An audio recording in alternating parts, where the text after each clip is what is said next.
অনেক অনেক বছর আগে রূপনগর নামে একটি রাজ্য ছিল। আর সেই রাজ্যের একটি ছোট্ট গাঁয়ে বাস করত এক বুড়ি ঠাম্মা। সে পান্তা ভাত খেতে খুবই ভালোবাসতো, তাই তাকে সবাই পান্তা বুড়ি বলে ডাকতো। একবার সেই গাঁয়ে এক চোর এসে উপস্থিত হলো। বুড়ির পান্তার খোঁজ পেয়ে রোজ রোজ তা খেতে লাগলো। বুড়ি তো চোরের জ্বালায় খুবই অস্থির হয়ে উঠল। হায় হায় হায়, চোরে আজও আমার পান্তা ভাত খেয়ে নিল রে। ভাবতে লাগলো কি করে চোরকে শাস্তি দেওয়া যায়।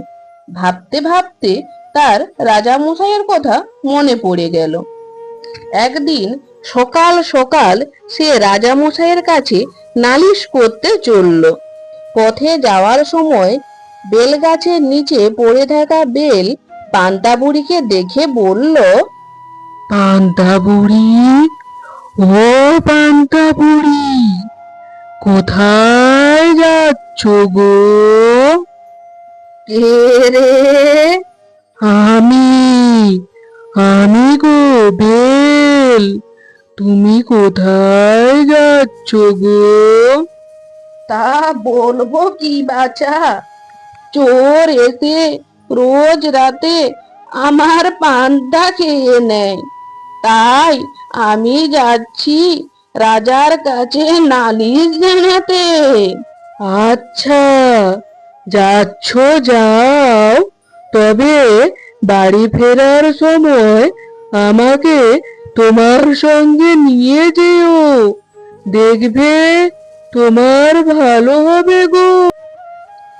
আচ্ছা, তা হবে এক্ষণ, আমি এখন চললুম রে। এই বলে সে আবার পথ চলতে শুরু করলো। পুকুর পাড় দিয়ে যাবার সময় শিঙি মাছ বলতে লাগলো, কি গো পান্তা বুড়ি, কোথায় যাচ্ছ? কে রে? আমি গো শিঙি মাছ, তা তুমি সকাল সকাল চললে কোথায়? কি আর বলবো দুঃখের কথা, এক চোর এসে রোজ রাতে আমার পান্তা খেয়ে নেয়, তাই আমি যাচ্ছি রাজার কাছে নালিশ জানাতে। আচ্ছা, যাচ্ছ যাও, তবে বাড়ি ফেরার সময় আমাকে তোমার সঙ্গেও নিয়ে যেও, তোমার ভালো হবে গো। আচ্ছা, ঠিক আছে বাছা। এইভাবে আরো কিছু দূর যাওয়ার পর বুড়ির সঙ্গে দেখা হলো গোবরের। ও পান্তা বুড়ি, যাচ্ছ কোথায়? কে রে? গোবর?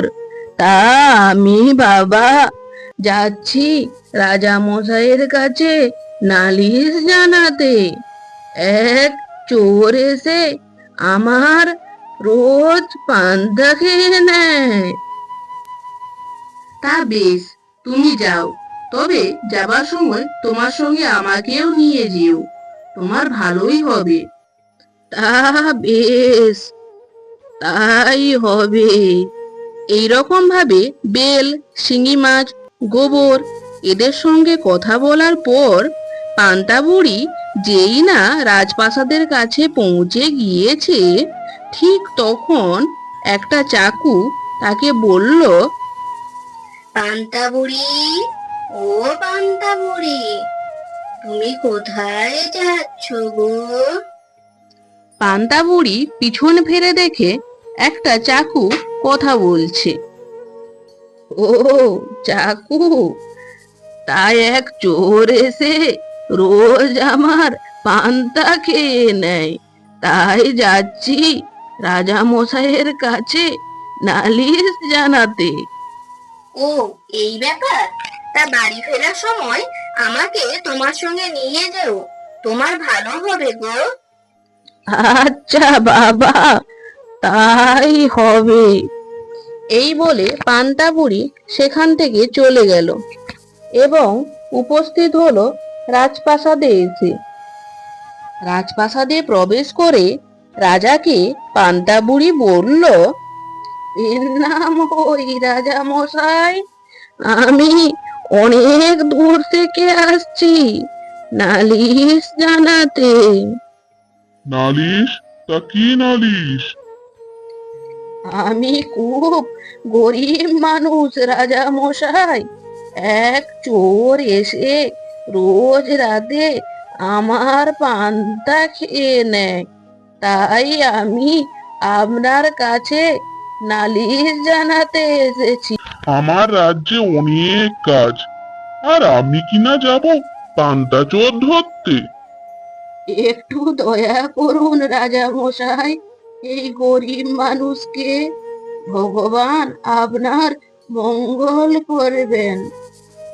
আমার মঙ্গলের দরকার নাই, যাও যাও যাও বলছি এখান থেকে, আমাকে আমার কাজ করতে দাও। বাইরে এসে বুড়ি কাঁদতে কাঁদতে বলল, এবার আমার কি হবে? মহারাজ তো আমার কোনো কথা শুনলেন না, এবার আমি কি করব? এই সময় তার মনে পড়ে যায় বেল, শিঙি মাছ, গোবর এবং চাকুর কথা। কি আর করব, যাই, ফেরার সময় ওদেরকেই সঙ্গে নিয়ে যাই। এই কথা বলে পান্তা বুড়ি বাড়ির পথের দিকে রওনা দিল। বুড়ি বাড়ি ফেরার সময় সকলকে দেওয়া কথা অনুযায়ী প্রথমে চাকুকে সঙ্গে নিল, তারপরে শিঙি মাছ, তারপরে গোবর এবং সবশেষে বেলকে নিয়ে বুড়ি বাড়ির পথে রওনা দিল। ওরে বাবা, হাঁটতে হাঁটতে আমার পা ব্যথাও হয়ে গেল রে, এদিকে সন্ধেও হয়ে এলো। না না, তাড়াতাড়ি যাই, সন্ধে দিয়ে দুটো রান্না চড়াই গে। এই বলে বুড়ি যখন বাড়ির উঠোনে এলো, তখন চাকু বলে উঠল, ও বুড়িমা, বুড়িমা, আমি বরং এই ঘাসের মধ্যে লুকিয়ে পড়ি গে। এখানে? হ্যাঁ গো হ্যাঁ, এই ঝোপের মধ্যে লুকিয়ে পড়ি গে। তা বেশ, তুমি তাহলে এখানেই থেকো। এই বলে চাকু ঝোপের মধ্যে লুকিয়ে পড়ল। ও বুড়িমা, বুড়িমা, আমি বরং তোমার ঘরের ওই সিঁড়িটার উপর বসি গে। এখানে? এই বলে গোবর সিঁড়ির উপর চলে গেল। বুড়ির সবেমাত্র রান্না শেষ পেয়েছে এমন সময় বেল বলল, বুড়িমা, ও বুড়িমা, এই যে আমি এখানে গো, বেল। ও বেল, বলো বলো। হ্যাঁ গো, আমি বলি, তোমার রান্না হয়ে গেলে এই উনানের মধ্যে আমি ঢুকে যাব। আচ্ছা, বেশ বেশ। এই বলে বেল গরম উনানের মধ্যে প্রবেশ করলো। বুড়ি শিঙি মাছকে বলল, তা তোমাকে কোথায় রাখতে হবে গো?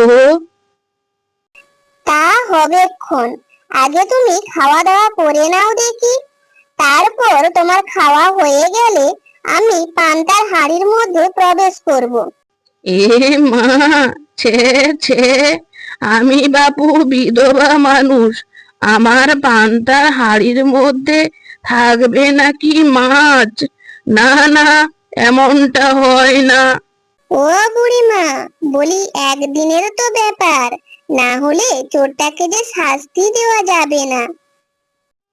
বুড়ি আর কথা না বাড়িয়ে খাওয়া শেষ করে নিল। শিঙি মাছ পান্তার হাঁড়ির মধ্যে প্রবেশ করলো।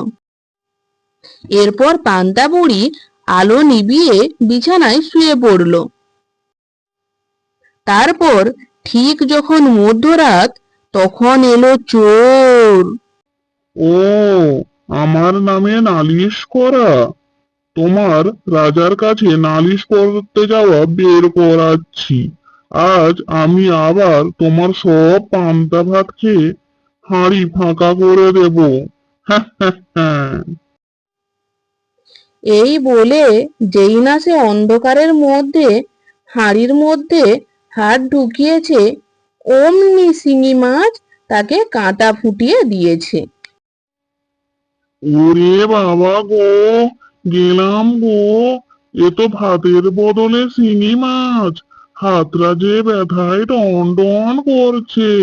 এবার আমি কি করব? যাই যাই, গরম উনুনে গিয়ে হাতটা সেকি গে।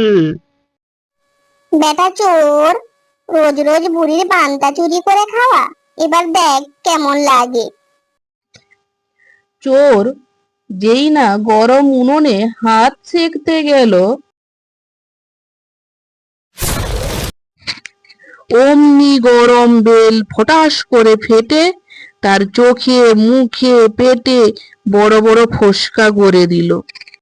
ওরে বাবা রে, আমার হাত মুখ সব জ্বলে গেল রে। এ আমার কি হলো গো? আমি কি করে বাড়ি যাব? এই বলে অন্ধকারে হাঁটতে হাঁটতে যেই না চোর সিঁড়ির কাছে এলো, অমনি গোবরে পা পড়ে দড়াম করে পড়ে গেল। ও মা গো, আমার কোমরটা গেল গো। আমি মনে হয় আর দাঁড়াতে পারবো না। হুম, কি বাজে গন্ধ গো। গাটা কেমন যেন গুলিয়ে উঠছে। এই বলে কোনো রকম উঠে যেই না ঘাসে পা মুছতে গেল, ঠিক সেই সময় ঘাসের মধ্যে থাকা ছুরিতে পা লেগে পাটা ফাল ফাল হয়ে গেল। আহ আহ আহ এতক্ষণ ধরে সব ব্যথা কোনো ক্রমে সহ্য করলেও এই ব্যথা আর সহ্য করতে পারলো না। সে ভয়ানক চেঁচামেচি শুরু করলো। ওরে মা গো, আমি গেলাম গো। পাটা আমার ফেটে ফাল ফাল হয়ে গেল গো। আমি এখন কি করে বাড়ি যাব গো? এই ভয়ানক চেঁচামেচিতে সব গ্রামবাসী এবং বুড়ি এসে সেখানে হাজির এলো। আসার পর কারো আর কিছু জানতে বাকি রইল না। তারা বলতে লাগলো, ধর ধর বেটাকে, মার বেটাকে। রোজ রোজ আমার পান্ত চুরি করে খাওয়া, দে বেটাকে ঘাম ঝাড়িয়ে। এরপর সবাই মিলে তাকে মারতে শুরু করলো। এরপর থেকে চোরের আর টিকিটাও পাওয়া গেল না। বুড়ি মনের আনন্দে রোজ পান্তা ভাত খেতে লাগলো।